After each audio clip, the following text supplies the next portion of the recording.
What's what USAID, what's happening at USAID and how that affects the country? Well, look, I mean, my frustration with USAID goes back to my time in Congress. It's a completely unresponsive agency.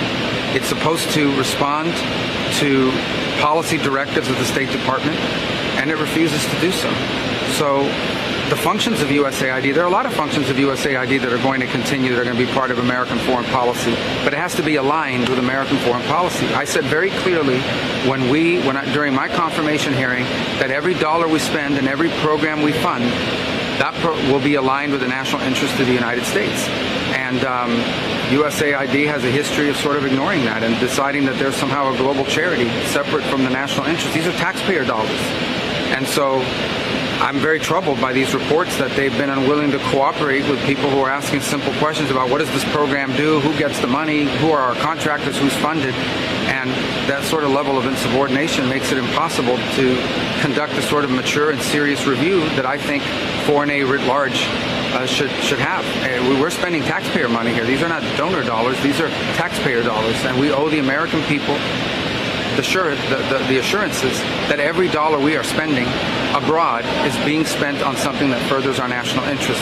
And so far, a lot of the people that work at USAID have just simply refused to cooperate. Are you currently in charge of USAID, or are you acting? I'm the acting director of USAID. I've delegated that authority to someone, but I stay in touch with him. And again, our goal was to go in and align our foreign aid to the national interest. But if you go to mission after mission and embassy after embassy around the world, you will often find that in many cases, USAID is involved in programs that run counter to what we're trying to do in our national strategy with that country or with that region. That cannot continue. USAID is not an independent, non-governmental entity.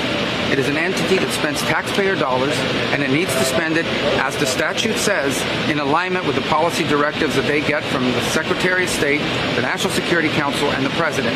And it's been 20 or 30 years where people have tried to reform it, and it refuses to reform. It refuses to cooperate. When we were in Congress, we couldn't even get answers to basic questions about programs. That will not continue.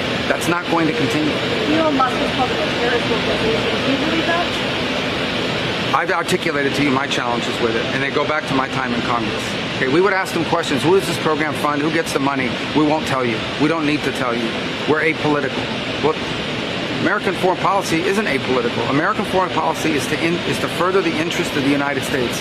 If someone wants to spend apolitical dollars, they should spend private dollars, go start a charity, and you can fund anyone you want. But if you're going to spend taxpayer money, then you need to spend it in furtherance of the national interest of the United States. That's exactly what I said at my confirmation hearing. And this is not my frustration. This frustration has existed now for almost a quarter century in multiple